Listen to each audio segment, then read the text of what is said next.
ก็ ไปเจิมไปหยังห้องทำงานหยังต่างๆเพื่อให้อยู่ดีมีสุขเนี่ยมันเป็นวิธีพุทธของเราเนี่ยที่ทำได้ ก็ทำแล้วมันสบายใจเนี่ยมันก็เป็นสุขใจอย่างเนี้ยนะมันก็บ่เสียหายหยังถ้าเราจะทำ แล้วก็เพนนี่เพื่อใส่ปิ่นโตคือมาเพนวัดนี่เพราะว่ามันโควิดกะจะไปนั่งสุมกับหั่นอย่างเงี้ย มันเมินบ่ได้อะ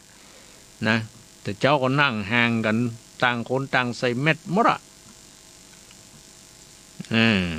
เนี่ยก็ต้องทำตามนั่นนะ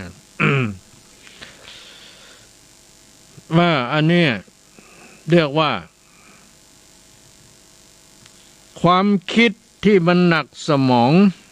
ถ้าเฮาบ่ฮู้จักปลงวางมันก็จะหนักอยู่ตลอดไปหนักความคิดนี่มันหนักกว่าสิ่งของที่เฮาแบกหามก่อนนะเนี่ยมันใช่มาให้บ่ดีนะหนักความคิดเนี่ยเพราะนั้นเฮาบ่อยากให้มันหนักก็คือต้องปล่อย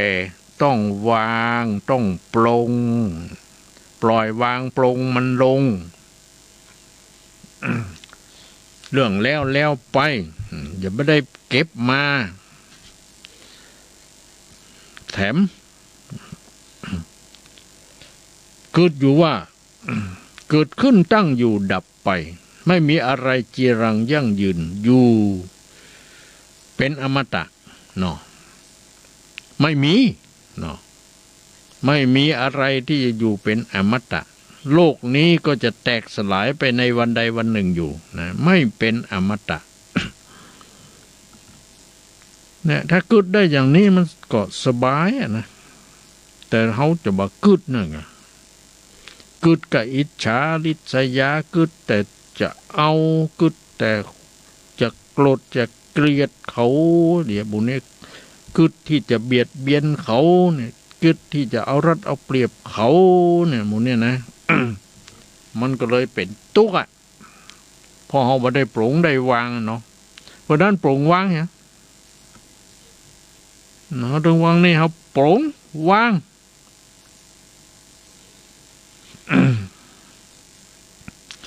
บางทีเขาปลงวางเขาบ่เดือดบ่ด่าอย่างไผเขาบ่เล่าหน้าจากควรไผนะแต่มันมีบางคนมาอู้เขาฟังเนี่ยมั้ง บางทีเขาก็ฟังไปนะเขาบ่สนใจ บางทีเขาก็หลีกไปเหียยังไปเหียมันมีไผฟังมันก็แย้งคนเดียวมันเห็นหรอก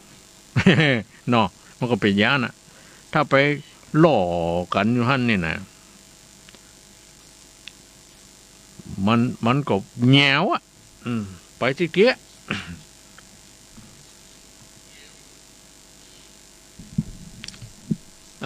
เอาละ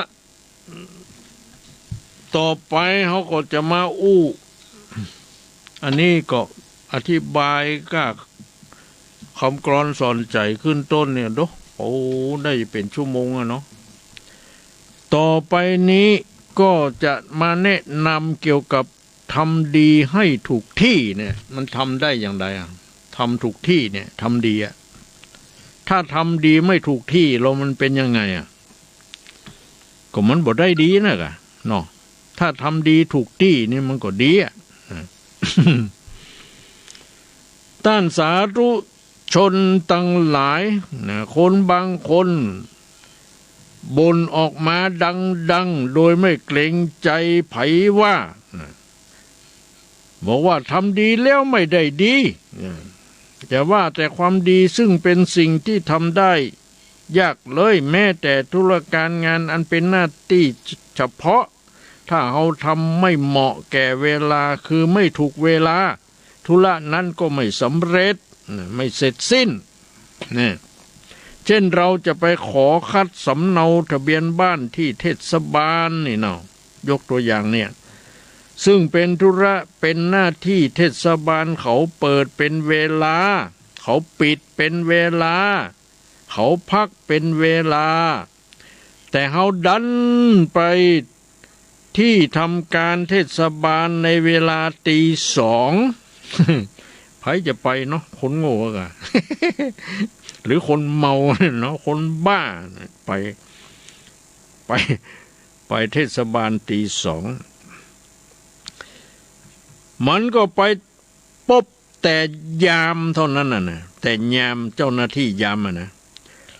แล้วก็จะมาบ่นมาเดือดมาด่ามาว่าเทศบาลมันก็ไม่ถูกเนาะเพราะตัวเฮาบ่ฮู้เวลานี่นะอันนี้ยกตัวอย่างมาได้นะความจริงก็บ่มีเขาคนที่จะไปตีสองคนบ้าเท่านั้นแหละ คนปกติเขาไม่ไปเนาะไปทำธุระไม่ถูกการเวลานะพระพุทธเจ้าจึงตรัสไว้ว่ากาลานุและการานุ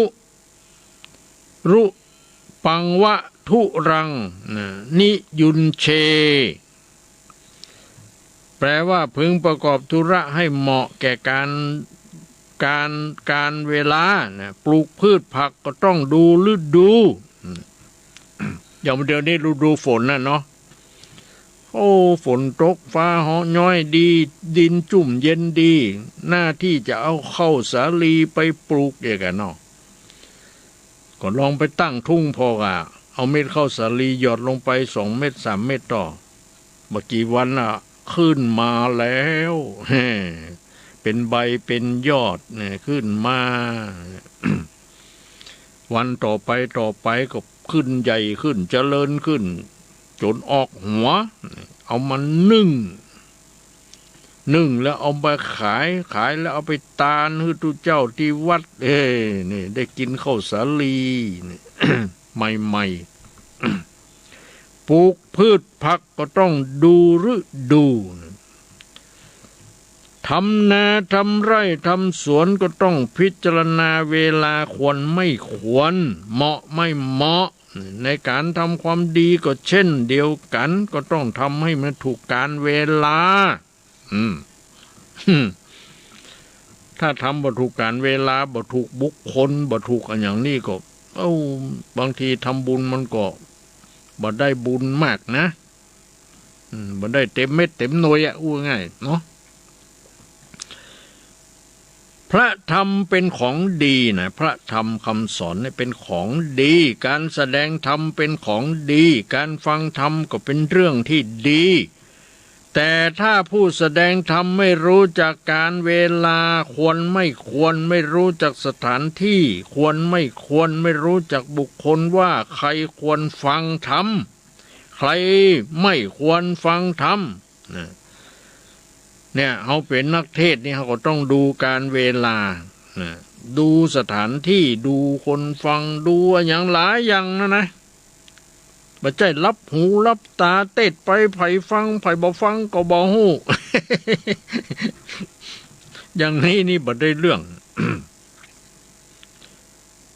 เนี่ยพระนักเทศถือคัมภีร์และตลปัดเข้าไปในบ่อนการพนันตอนตีสองเนี่ยสมมุติว่าเขากำลังเล่นไฮโลกันอยู่หั่นนี่เนาะเล่นพายกันอยู่หั่นโอ้เป็นวงคนจะเป็น50-60 คนแล้วตูเจ้าเนี่ยถือทำไปถือตลปัดไปที่หั่นเพื่อจะไปเตดให้หมู่เล่นกันพนันฟังนี่เนาะหรือไปบอกให้เขารับศีลนี่เนาะ เนี่ยในขณะที่เจียนการพนันกำลังเอาเป็นเอาตายกับการเล่นไพ่เล่นไฮโลกันอยู่เนี่ยแล้วพระก็มาบอกว่าดูก่อนญาติโยมเก็บไพ่ไว้ก่อนเก็บไฮโลไว้ก่อนจงนั่งลงให้เรียบร้อยเนาะพระไหว้พระรับศีลนะแล้วอาตมาจะมาเทศให้ฟังหลับตาแล้วก็วาดมโนภาพเอาเองว่าอันหยังมันจะเกิดขึ้น เวลานั้นเนาะเวลานั้นไม่ใช่เวลาที่คนจะฟังเทศนะ อย่างเวลาประเดี๋ยวนี้นี่เป็นเวลาก็เป็นเวลากะเนาะญาติโยมกำลังเปิดเครื่องรับฟังอยู่เนี่ยถึงแม้นว่าจะไม่ได้นั่งฟังแต่ก็นอนฟังแน่มันก็ฟังได้หมดอะแต่ถ้ามาวัดนี่มานอนฟังนี่บ่ได้เนอะ เสียมารยาทนะ เดี๋ยวพระพุทธเจ้าว่าอ้าวโยมลุกขึ้นเนี่ยเนาะจะไปนอนถ้าโยมจะนอนให้กลับบ้านไปนอนบ้านโน้นเนี่ยอันนี้มันวัดในวิหารเกรงใจอาตมาบ้าง เนี่ยเวลานั้นเนี่ยมันไม่ใช่เวลาที่คนจะฟังเทศนะก็แสดงว่าตู้เจ้านี่เป็นบ้า บทเต็มแถบก็ดีเนาะเปิ้นเล่นไฮโลกันเปิ้นเล่นพายกันหน้าดำค่ำเครียดเอาเป็นเอาตายกันนะตัวเองจะไปบอกกับเปิ้นไหว้พระรับศีลฟังเทศได้อย่างไรอะเนาะสถานที่นั้นไม่ใช่ที่ควรจะไปเทศนะ คนเหล่านั้นไม่ใช่ภาชนะสำหรับรับรองธรรมะนะ ถ้าพระถูกไล่ออกมาจากบ่อนการพนันนะขอโทษหรือถูกเตะถูกต่อยกันออกมาเนี่ยจะมาบ่นมาว่าอาตมาทำดีแล้วไม่ได้ดีมันก็ไม่ถูกนะเพราะว่าไปทำความดีที่ไม่ใช่สถานที่ ไม่ใช่การเวลานะยาดีหมอดีแต่ถ้าคนไข้ไม่กินยาเนี่ยนะตามหมอสั่งเนี่ยหมอสั่งให้กินหลังอาหารล่าดันไปกินหลังวิหารวัดปุ่น อันนี้ฟังบัดทีกันเนาะเปิ้นว่าแม่อุ้ยพ่ออุ้ยยาเม็ดนี้คือกินหลังอาหารนะเนี่ยฟังบัดทีหาว่าเปิ้นหมอบอกให้ไปกินหลังวิหารนี่วะปุ้นจะกินยาโดดไปวัดปุ้นวะหมดใจเนาะเนี่ยหมอสั่งให้กินหลังอาหารเราดันไปกินก่อนอาหารเนี่ยถ้าไม่สบายจะมาโทษหมอโทษยามันก็บ่ถูกเนาะเพราะว่าเอายาไปกินบ่ใจเวลาต้องทำตามหมอสั่งนะในเรื่องของการทำดีให้ได้ดีนี่ก็เช่นเดียวกันนะต้องคำนึงถึงการเวลาสถานที่บุคคลคือทำให้เหมาะทำให้เหมาะก็จะได้ดีเนี่ยแต่ถ้าทำผิดการทำผิดเวลาทำผิดสถานที่เนี่ยผิดบุคคลรับรองว่าทำดีไม่ได้ดีนะไม่ได้ดีหรือได้ดีน้อยเกือบจะมาเห็นดีแล้วนะ เนี่ยขอให้ท่านผู้ที่ใฝ่ดีทั้งหลายนะได้โปรดทำดีให้ถูกดีนะถูกเวลาถูกสถานที่ถูกบุคคลแล้วจะได้ดีไม่มีผิดหวังอย่างแน่นอนอันนี้ก็เป็นคติอย่างหนึ่งนะเอามาให้แก่ท่านทั้งหลายได้ศึกษาเนาะการทำความดีต้องรู้จักการเวลาความจริงพระพุทธเจ้าสอนหมดแล้วนะแต่เฮาไม่ได้ศึกษาถึงเนี่ยบางทีก็เนาะการัญยุตาเนี่ยพุทธเจ้าสอนบอกว่าให้รู้จักการเวลาเวลาไหนควรทำอันหยังอย่างใดเวลาไหนควรจะเทศเวลาไหนควรจะฟัง เนาะ ต้องรู้จักการเวลานะ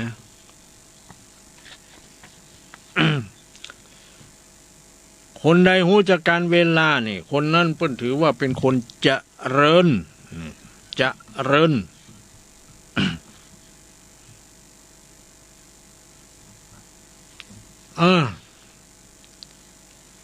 ก็ฮือคติสอนใจไปเล็กๆน้อยๆพอเป็นยา ธรรมโอสถทางใจเนาะทีนี้ต่อไปจะทำยังไงต่อไปคงจะได้เล่านิทานนี่เนาะวันนั้นเล่าถึงพระเจ้าอะหยัง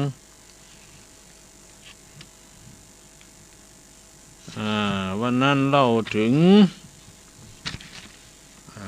หยังจำบ่ได้นี่ก็เดี๋ยวก่อน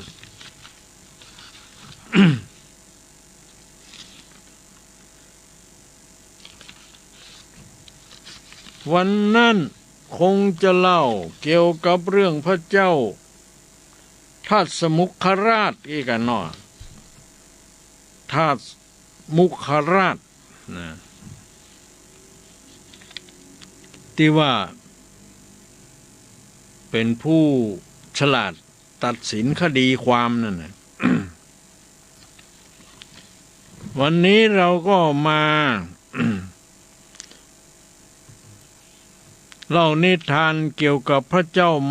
มันทาตุราชมันทาตุราชมันทาตุราชอีกก็ได้มันทาตุราชหรือมันทาตราช พระเจ้ามหาสมุติราชเป็นบรมกษัตริย์องค์แรกในโลกพระองค์มีพระราชโอรสทรงพระนามว่าวรโรชราชโอ้ชื่อมันบล็อกคอแขกเนาะ วรโรชวโรราชนี่นะวโรราชมีพระราชโอรสทรงพระนามว่าพระเจ้ากัลยาณบดีพระเจ้ากัลยาณบดีมีพระราชโอรสแถมทรงพระนามว่าพระเจ้ามันทาตุหรือมันราชมันทาตก็หมายความว่าพระเจ้าองค์นั้นมีลูกพระเจ้าองค์ที่เป็นลูกนั้นก็มีลูกแถมพระเจ้าที่ลูกก็ไปเอาก็มีลูกแถม เนี่ยสุดท้ายก็คือพระเจ้ามันทาตุมันทาตพระเจ้ามันทาตเนี่ยมีอำนาจแผ่ไพศาลไปทั้ง4 ทวีป4 ทวีปที่4 ทิศ4 ทวีปนั่นแม้กระทั่งก็ยังไม่พอพระราชหฤทัยนะวันหนึ่งพระองค์ปรารถนาจะให้สำราญพระราชหฤทัยจึงตบหัดซ้ายและขวาตบหัดก็คือฝ่ามือเนาะเอามือตบนะก็อย่างเขาตบมือนะ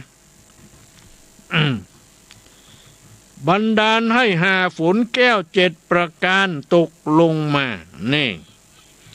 โอ้พระเจ้า มันทาตเนี่ยนะ สามารถเอามือพระหัตถ์เนี่ยมาตบกันเนี่ยนะทำให้หาฝนแก้ว7 ประการเนี่ยตกลงมา หาฝนแก้ว7 ประการนี่มันแก้วอย่างพ่องก็เคยได้ฟังแล้วเนาะ ผมถ้าไปสนใจจะดีมันก็ได้ แก้วก็แก้วอันยังนั่นแหละที่ใดให้ความสำราญแก่เรามากกว่านี้อำมาตย์กราบทูลว่าสวรรค์ชั้นจตุมหาราชพระเจ้าข้าเป็นที่สำราญสวรรค์ชั้นจตุมหาราชก็คือชั้นที่1นี่กันมีเท้าทัตตารัฐะเท้าวิลูกาหะเท้ากุเวนเท้าอย่างก็แห่งเท้าวิรุณหกะ 4 เท้านะปกครองอยู่เนี่ยเท้าจตุมหาราชเนี่ยพระองค์จึงเสด็จขึ้นทรงจักรแก้วพร้อมด้วยหมู่อมาตย์ตามเสด็จขึ้นไปสู่สวรรค์ชั้นจตุมหาราชเนี่ยหมูอยู่ที่ไหนเนาะ ท้าวมหาราชทั้ง4ได้ทราบจึงได้พาหมู่เทพนิกรทั้งหลายออกมาต้อนรับ แล้วทูลเชิญให้เสวยราชสมบัติในชั้นจตุมหาราชอยู่เป็นเวลานานแม้กระนั้นก็ยังไม่พอพระราชสหฤทัยนะจึงตรัสถามท้าวมหาราชทั้งสี่ไปว่ามีที่ใดอีกที่สนุกกว่านี้อีกไหม ก็มันอยากจะมีสุขยิ่งขึ้นไปเนาะมันอยากจะม่วนยิ่งขึ้นไปกันนะมีแล้วบอกปอเนี่ยนะ ท้าวมหาราชก็กราบทูลว่ายังมีชั้นดาวดึงส์นะพระเจ้าค่ะ สวรรค์ชั้นที่สองเนาะชั้นดาวดึงส์นะพระองค์ก็จึงพาบริวารขึ้นไปสู่ชั้นดาวดึงส์ท้าวมัคควานท้าวมัคควานก็คือพระอินทร์นะท้าวมัคควานเนี่ยก็คือพระอินทร์น่ะได้ออกมาต้อนรับเข้าสู่ดาวดึงส์สวรรค์ส่วนขุนพลแก้วก็ได้พาเอาจักรแก้วและบริวารกลับสู่มนุษย์โลกท้าวมัคควานหรือพระอินทร์เนี่ยได้แบ่งราชสมบัติในดาวดึงส์ให้ครองกึ่งหนึ่งนะการเวลาล่วงเลยมาพระอินทร์ได้ผลัดเปลี่ยนกันจึงปล่อยพระหัตถ์ตกลงไปในบ่อนะปล่อยมือนะพระหัตถ์นี่ตกลงไปในบ่อได้เสวยน้ำตามพระราชประสงค์แต่ไม่สามารถจะขึ้นจากบ่อได้ช้างก็ยืนคอยอยู่ปากบ่อนั่นเองช้างพระที่นั่งนะช้างพระที่นั่ง เมื่อดาบทกลับมาเห็นเข้ารู้ว่าพระราชาอยู่ในบ่อก็จึงหาพระ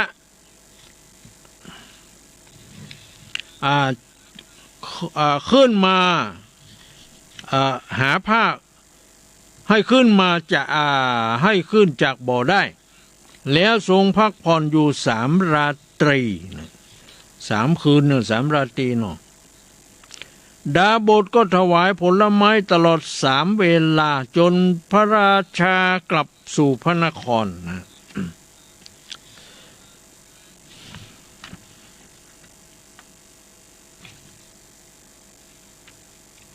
โอ้อันนี้มันคนละเรื่องแล้วนี่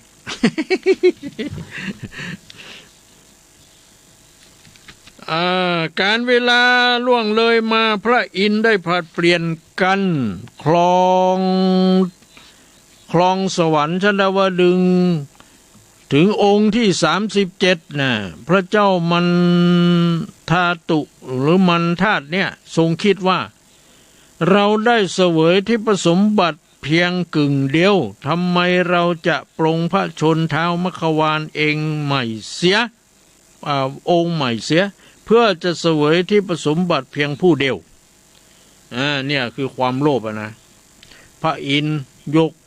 สวรรค์ให้เกิงบ่ปอเนี่ยจะเอาหมดเนี่ยจะรอบปรงพระชนจะปรงพระชนพระอินทร์นี่มันแต่แล้วก็ไม่สามารถปรงพระชนพระอินทร์ได้จึงกลัดกลุ้มพระราชสหฤทัยทั้งความชราก็เข้ามาเบียดเบียนจึงพลัดตกลงจากชั้นดาวดึงส์ลงสู่มนุษยโลกที่พระราชอุทยานของพระองค์แต่ก็หาเป็นอันตรายไม่พอกึดบดีอย่างอี้นะกึดที่จะหวบเอาสวรรค์ชั้นดาวดึงส์ทั้งหมดที่พระอินทร์เอาหื้อเสวยกึ่งน่ะบ่ปอจะเอาทั้งหมดแล้วหากึดคิดที่จะฆ่าพระอินทร์นะมันบ่เจง่ายนะพอกึดอย่างอันเนี่ย จึงพัดตกลงจากสวรรค์นะที่เขาเรียกว่าเทวดาตกสวรรค์เนี่ยนะ ตกลงมายัง เมืองมนุษย์พระราชอุทยานของพระองค์ก็คือสวนอุทยานของพระองค์นั่นแหละแต่ก็บ่ได้เป็นอันตรายอย่างนี้หรอกบ่ได้เจ็บป่วยไข้อย่างสักอย่างเลยอำมาตย์ทั้งปวงก็แปลกใจยิ่งนักนะจึงกราบทูลว่าจักให้ข้าพระบาททำประการใดต่อไปพระเจ้าข้าหมู่อำมาตย์ทั้งหลายก็มาทูลถามอย่างนั้น พระองค์ก็ตรัสว่าให้ท่านทั้งหลายเนี่ยประกาศให้ประชาชนทราบว่าเราได้เสวยราชสมบัติชั้นจาตุมมหาราชิกาและชั้นดาวดึงส์ยังไม่พอแก่ความต้องการจึงพลัดตกมาสู่อุทยานแห่งเราบัดนี้เราได้สวรรคตแล้ว โอ้บัดนี้เราได้ตายเสียแล้วนะสวรรคตนี่ขันตรัสดังนั้นแล้วก็เสด็จออกไปตามป่าจนกระทั่งสวรรคตโดยไม่ได้เสด็จกลับมาอีกเลยเนี่ยเป็นเรียกว่าตัณหาความทะเยอทะยานความอยากพระอินทร์เปิ้นยกสวรรค์ฮือชั้นดาวดึงส์ฮือกึ่งหนึ่งบ่พอใจอยากจะได้ทั้งหมดเนี่ยนะ คือจะฆ่าพระอินทร์เนี่ยเสียพัดตกลงมาจากสวรรค์นะตกลงมายังอุทยานของพระองค์แล้วก็ที่วงคตเมื่อตกลงมาบางทีมันเป็นอย่างนะแต่ว่าที่วงคตทีหลังเนี่ยนะ นี่เรียกว่าพระองค์เป็นผู้ที่มีตัณหาความทะเยอทะยานอยากได้เนี่ยของมนุษย์เราเนี่ยมันบ่มีที่สิ้นสุดนะบ่มีที่เพียงพอก็เป็นอย่างนั้นจริงๆอ่ะนะมีแล้วมีแถมอยากได้แล้วอยากได้แถมดีแล้วก็อยากดีแถม งามแล้วก็อยากงามแถมเนี่ยเนาะ บอกงามไปตามธรรมชาติอ่ะนะ โอ้บัดเดี๋ยวนี้เทคโนโลยีมันเก่งเนาะ บางคนไปแปลงโฉมมาเฮาบ่ฮู้จักเลยอ่ะโอ้เป็นคนละคนไปเลยแต่ก่อนปากบึนอย่า ตาลี่ตาเลอย่างหุอย่าบัดเดียวปดโถงาม เนี่ยหมอก็เก่งนะ สมัยบัดเดียวคนนั้นมีเงินเด้อนะโตเขาไปแปลงโฉมนี่นะเสี่ยงหลายแสนนะบัดใจเป็นหมื่นนะบัดใจนะเป็นแสนนะ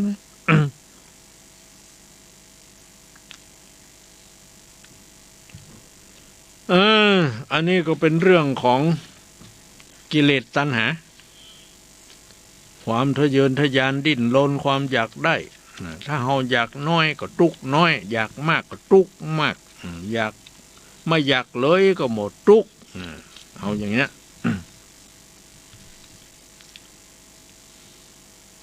มีหมกพออยู่พอกินนี่เขาว่าดีแล้วเนาะบอกเป็นนี่เป็นค่าไผนะกินยังก็กินไปอย่างเนี้ยมันสบายนะสบายนะ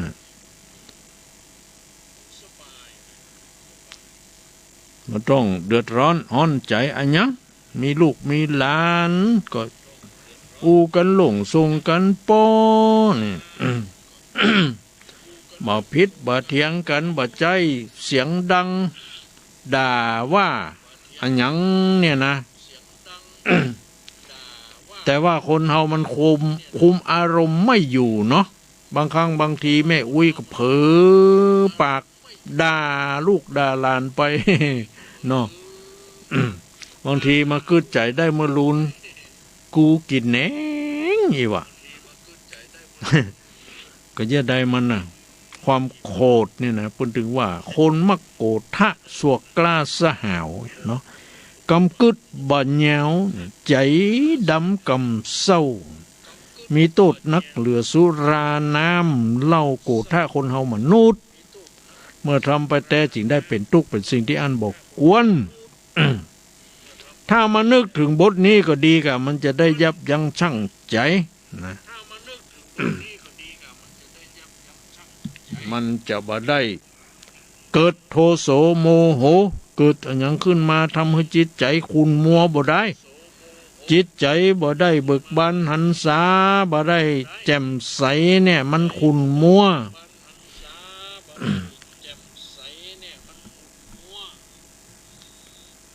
เพราะฉะนั้นอาตมาถึงว่าโยมอย่าไปเครียดนะฟังธรรมะนี่ฟังไปเพลินๆฟังม่วนฟังอย่าเครียดบางคนบ่เครียดบ่ยังแท้ไว้เปิดฟังไปแนบลับไปเหี่ยว เพื่อสะดุ้งตื่นถ้านี่วิทยุปุ่นปิดหมดดังแส่ต้องเสียท่านเสียอย่างว่าท่านไปเนาะจะรับก็บ่ปิดก็ทีแรกก็ฟังอยู่ดีๆในหล่อมมันม่วนมันซึ้งมันเป็นจะได้บ่ฮู้รับไปเมื่อใดบ่ฮู้อีกว่ะโอ้รับหม้ออีกก็ดีกันเนาะบางคนนี่กะโอ้ยรับเนี่ยนะรับเนี่ยเวลารับไปแล้วตื่นขึ้นมาจะรับต่อแหมก็เนี่ย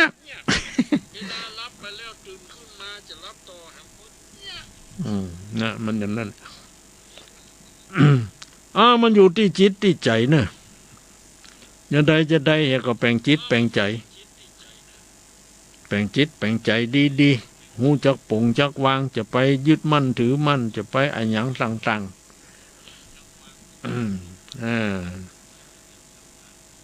จะได้เขาก็ต้องฝึกหัดดัดนิสัยของตัวเองให้ได้นะไผใจฮ้อนต้องทำให้เป็นคนใจเย็นนะต้องอย่างนั้นก่อนคนใดใจเย็นเกินไปเย็นแตะเย็นว่าก็ปรับปรุงแก้ไขให้มันอุ่นขึ้นมาพ่อง จะไปเย็นเจ้ว่าฮั่น บางคนก็เกินไปเย็นก็เย็นแตะเย็นว่าหูจักการเวลานั่นแหละโยมดีที่สุดเลยเวลาไหนควรจะเย็นเวลาไหนควรจะใจเย็นก็เย็นเวลาไหนควรจะใจร้อนก็ร้อนอย่างนั้นหรือบ่อย่างอันก็คือมันบ่ร้อนบ่เย็นก็คือเฉยสบายก็ได้เย็นก็คือเย็นร้อนก็คือร้อนนะ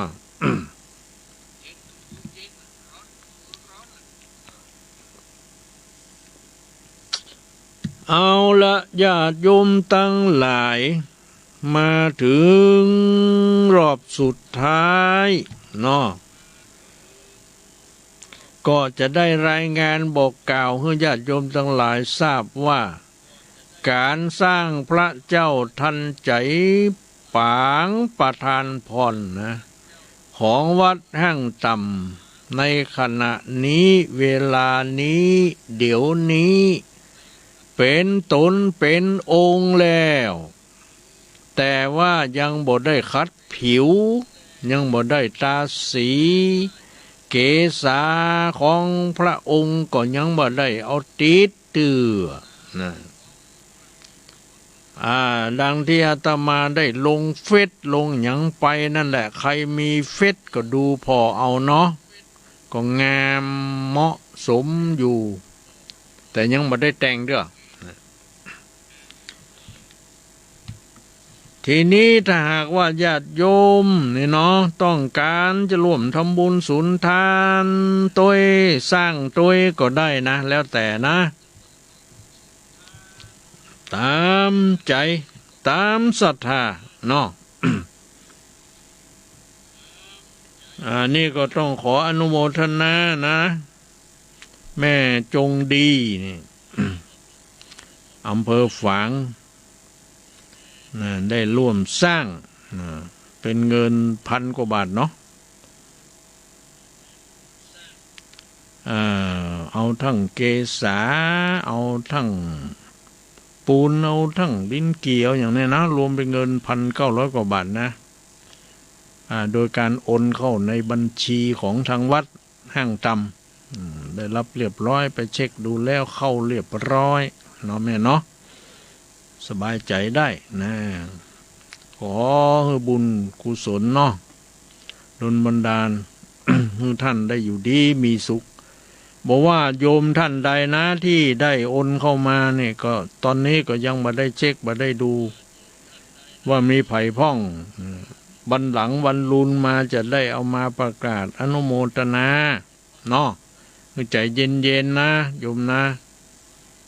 ก็จะดูตามที่โอนเข้ามานั่นแหละสำหรับคืนนี้การบรรยายธรรมก็ขอจบเพียงเท่านี้เนาะ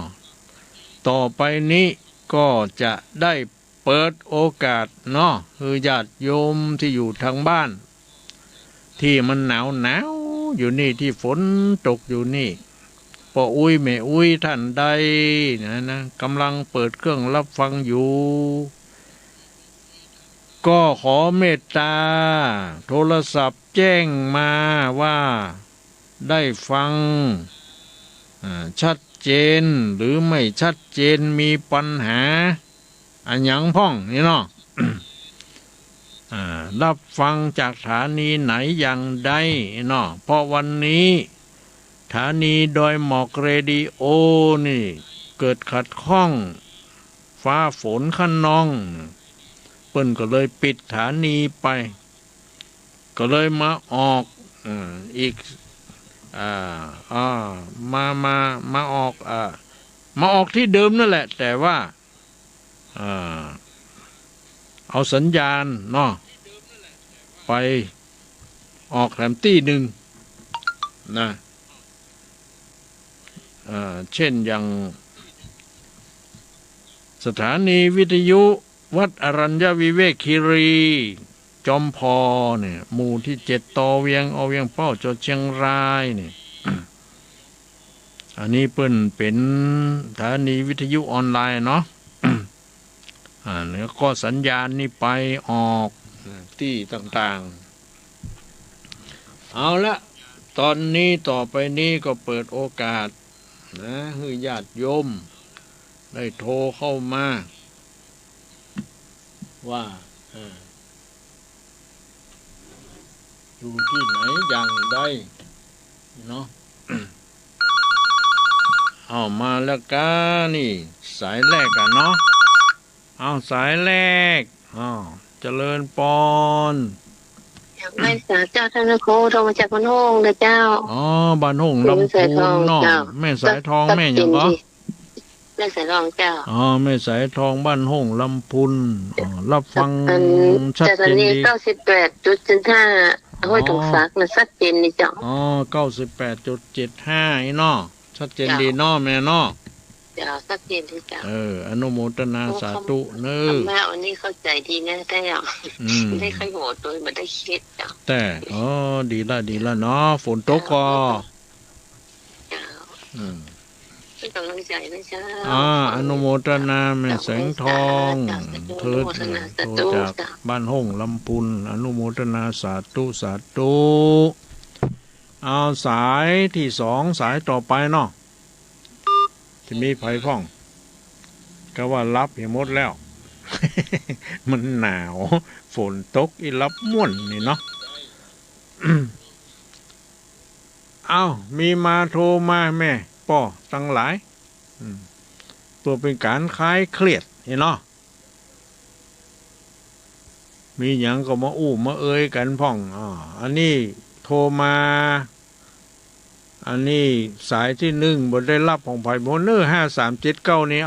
ลองโทรกลับไปพอเหรอนี่นะโทรมานี่087093เนี่ย5379นี่ของไผ่จ้าเนาะฮัลโหลของแม่กาโทรมานี่แต่เ รักษาเจ้าเออแม่โทรมาเนาะโทรที่นี่จ้าแม่ยังก็ฮะเจ้ารักษาเจ้ามีกำลังใจเนอะแม่อยู่ไหนแม่อยู่บนน้ำเย็นอำเภอเมืองปานจังหวัดลำปางอ๋ออำเภอเมืองปานจังหวัดลำปางนั่นแหละเนาะเจ้ารักษาเจ้าสาธุสาธุอยู่ดีมีสุขนะแม่เนอะเจ้ากำลังใจเด้อแม่โทรมาก็โทรตอบแล้วเนาะไผจะโทรเข้ามาอีก นี่ก็ตอบกับพยายามติดต่อคุณว่าอย่างนั้นไผจ๊ะมาได้ต่อกลับเนี่ย บางทีมันก็หลายสายน้องประจ้างจะโทรกลับไปหาไผอย่างไรเนาะโทรเข้ามาใหม่รายการนี้คือรายการประทีปธรรมวันพฤหัสบดีสายนี้มาแล้วเจริญปอนเจ้ากลับมาจากเจ้าของโตตุลุงโทรมาจากแม่สุเกี้ยวมันศิลปรสิเตี้ยมันห้องละปูนเด้อบ้านห้องละปูนเนาะแม่ศิลปรนี่กะเจ้าฟังชัดเจนดีนะทุลุงฟังชัดเจนดีขึ้น98.75วัดห้วยดองซักชัดเจนดีเด้อเพื่อก็สัญญาณไปเนาะแม่เนาะเจ้าได้ฟังอยู่เด้อฟังทุลุงแล้วมันมาเครียดมาเครียดเนาะฟังทุลุงม่วนเจ้าฟังนิทานโตยเจริญพรเจ้าสาธุเจ้าดีมีสุขแล้วแม่เนาะสายต่อไปนี่ลำพูนมาแล้วจังใหม่รอเมืองเป้าเมืองฝางพะเยาเนาะเจียงไฮ้เจียงใหม่นี่เนาะตำใกล้ตำหิมเนี่ยกะที่มันมีสัญญาณถึงกันเนี่ยถ้าสัญญาณมันไปถึงเนี่ยเขาก็รับฟังได้เนาะรายการนี้ก็เป็นรายการประทีปธรรมวันพฤหัสบดีมานี่อีกหนึ่งสายกดรับนี่เนาะเจริญพรกับนมัสการเจ้าโยมโทรมาจากไหนจ้าอันนี้ก็โยมแม่จงดีเจ้า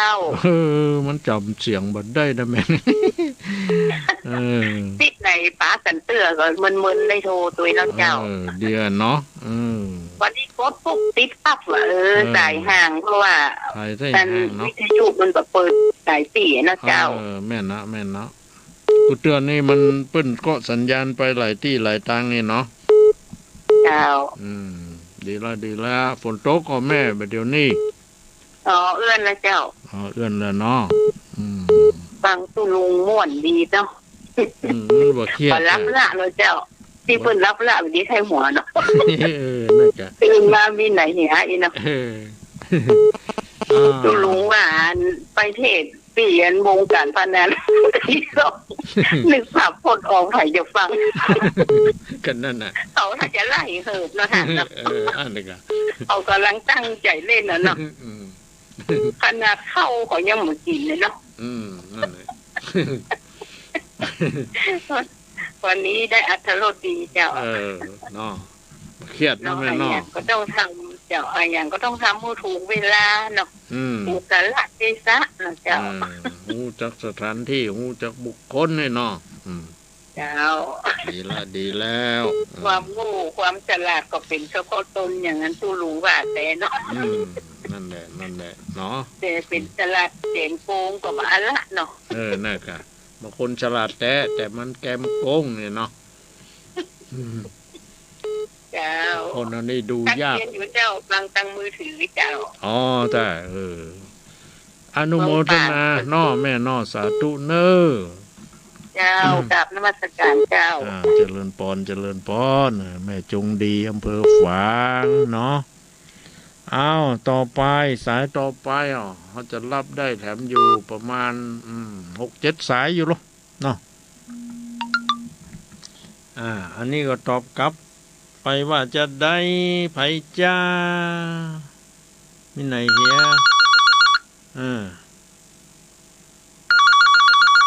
นี่รับสายเนาะเจริญปอน3215เจ้าจะลุง3215นี่เนาะต้องไปมันเนาะจากหนองบัวชัยการเจ้าหนองบัวชัยประการวัดยังไม่แม่ยังก็ลืมชื่อไปแล้วแม่สีทอนเจ้าแม่สีทอนจากหนองบัวชัยประการเนาะชัดเจนดีนะเจ้าชัดเจนดีเนาะแม่น้องมีปัญหาเนาะมีเจ้าฝนตกก่อนจะหลวงเอื้อนไปแล้วจะเจ้าตกฟ้าแมบฟ้าอย่างกะนึกว่าจะไม่ได้ออกอากาศอีกก้าวันนี้เนาะพอดีเต้นนั่นกระตกขนาดเนาะน้องวัวนี่กระตกขนาดอะเจ้านั่นมันจุ่มเย็นดีแม่เห็นหน่อยเห็ดหอบมันจะออกแล้วเต้กันเนาะน้องวัวที่กินออกแล้วเนาะน่าเจ้าแต่ไม่สาเจ้าอยู่ดีมีสุขอายุมั่นขวัญยืนเจ้าเจริญพรอันนี้ก็มาจากมานี่อีกสายหนึ่งเนาะมิไหนอย่าหายไปแล้วนี่โลเจริญพร9062กับว่าสาเจ้าท่านโลอยู่ในจ้าเนี่ยแม่คำนวณมันเกิดเจซ่อนเจ้าแม่คำนวณบ้านเจซ่อนอำเภอเจซ่อนตำบลเจซ่อนอำเภอเมืองปานเจ้าอำเภอเมืองปานเนาะตำบลเจซ่อนก็ผมซื้อว่าชัดเจนดีเนาะแม่เนาะเจ้ากับบ้านได้โทรหาเจ้าบ่สบายก็ว่าจะได้เสียงก็ผิดเพี้ยนไปหน่อยนี่ฮะเป็นวัดกะเจ้าก็จะอ่านต่อได้นะรักษาสุขภาพนะเนาะเจ้าถึงวันนี้อยู่บ้านอยู่จ้องในนอบก็ว่าไปให้ไปสวนอยู่เป็นบางครั้งบางคราวเจ้าไปเป็นบางครั้งเจ้าเดี๋ยวเนาะถ้าอยู่บ่ได้มันก็บ่ม่วนเนาะเจ้าเกิดเนี่ยเกิดทำได้ออกกำลังนั่นแหละอาตมาก็ออกบิณฑบาตเมื่อเจ้าหรอส่งเจ้าดิเขาว่าโอ้วันนี้ฝนถ้าจะตกเนอะอีหลอกว่านะได้เป็น10 กว่าปีบ่หันต้องลุงมาบิณฑบาตสักเทื่อไอ้วะเตรียมไปสักเทื่ออะไรมันบ่มีไผบัดเดี๋ยวนี้อยู่เน้นตนตาอยู่กัน2 คน3 คนไป4-5 หลังก็พอแล้วปีกนั่นเจริญปอนเนอร์แมนเนอร์อยู่ดีสบายเจ้าต้องไปสาเจ้าเหมือนนวลบันเจซ่อนสายต่อไปมีแฮมกอสามีก็โทรมาบอกข่าวเอาแน่ว่าจะได้ฝนตกหรือเอื้อนไปแล้วเมื่อคืนนี่เย็นหน่อยเนอะฝนตกเนาะรับม่วนหน่อย ก่อนจะรับจะนอนก็ยังว่านั่นไวประไวทำเหียรับดีนอนดีสบายหลับเป็นสุขตื่นเป็นสุขเนี่ยเนาะ สุขใจนี่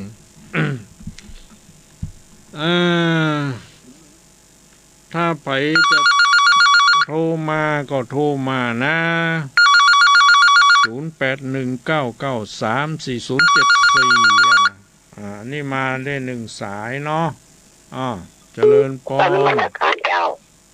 เจริญปอนเจ้าฟังประจำเนอะฟังประจำเนาะแม่เนาะแม่อยู่ไหนสายเป็นเขตบ้านเจียงมันหมู่3อำเภอแจ้ห่มจังหวัดลำปางเจ้าบ้านเจียงมันอำเภอแจ้ห่มเนาะจังหวัดลำปางแม่หยังก็ชื่อแม่สายเจ้าแม่สายเจ้าสายก็ผายนี่มันใกล้กันเนาะแม่เนาะผ สายเจนสายเปย์เนี่ยเนาะสอเสือสระอายอยักษ์เนี่ยเนาะเจ้าเอ้าอยู่ดีมีสุขเนาะแม่เนาะฟังเป็นประจำเนาะแม่เนาะเจ้านมัสการเจ้าอยู่ดีมีสุขอายุมั่นขวัญยืนขอบใจขอบคุณที่ได้โทรมาเอ้ยกันเนาะเจ้าเจริญปนมีความสุขกายสบายใจอยู่ดีสบายเอาสายต่อไปเนาะเอาจะโทรได้อีก2 สายเนอะอันนี้มาละเจริญปนเจ้าว่าค่ะเจ้าทะลุนี่เสียงไผ่จ้าเจ้าบนแม่บุญปันแม่บุญปันชื่อเจเล็กอยู่ป่าแดงงามอำเภอพานเลยเจ้าอำเภอพานเนาะแม่บุญปันสุจริตอยู่ป่าตึงงามมั้ยคะป่าแดงงามอำเภอพานตำบลสมเข็ดเจ้าตำบลสมเข็ดเนาะแม่เนาะฟังเป็นจะได้พ่องชัดเจนดีกว่าชัดเจนดีฟังทุลงบ่เครียดเนาะบ่เครียดเนาะแม่เนาะเจ้าดีแล้วเราใจดีเขายังเป็นว่าถูกผู้ยังเนาะนะคะอย่างดีเจ้าดีเนาะแม่เนาะอยู่ดีสบายเนอะแม่เนอะขอบใจอนุโมทนาเนอะที่แจ้งข่าวเอาแหน่มา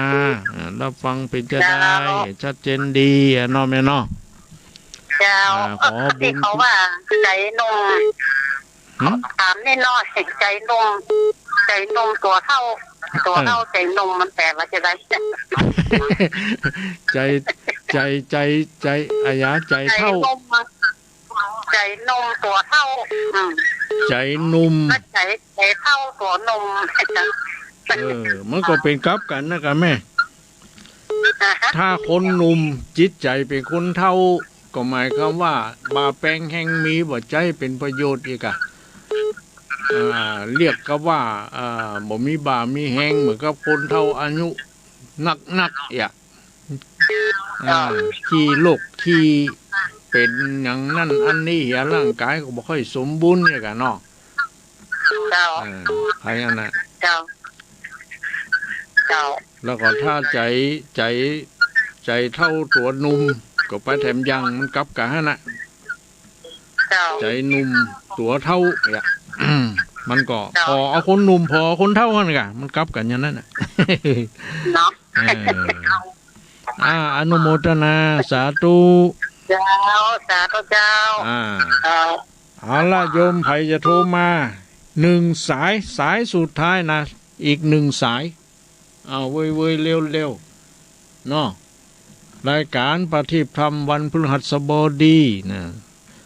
ดำเนินรายการโดยตุลุงวัดห้างต่ำตำบลป่างิ้วอำเภอเวียงป่าเป้าจังหวัดเชียงรายได้มาดำเนินรายการเพื่อแก่ญาติโยมทั้งหลายเนาะได้ยินได้ฟังกันเพื่อหายคลายเครียดคนเฮาถ้ามีจิตใจดีนี่ยังมันก็ดีไปหมดเนาะขอรับสายนี้เป็นสายสุดท้ายนะในคืนนี้นะวันพัดหน้าด้วยรับฟังกันใหม่เนาะเจริญปนนมัสการดันพระคุณเจ้าเจริญปนโยมอยู่บ้านหลังถ้ำกับบ้านอย่างก็เนี่ยอยู่บ้านใจซ่อนครับบ้านใจซ่อนบุญจ้าอำเภอเมืองปานเนอะอำเภอเมืองปานจังหวัดลำปางนี่เนาะลำปางครับชื่ออย่างก็พ่อชื่ออย่างก็พ่อน้อยฝนพ่อน้อยฝนนี่เนาะรับฟังชัดเจนดีก็ทำมาวันเดียวนี่รับฟังชัดเจนดีก็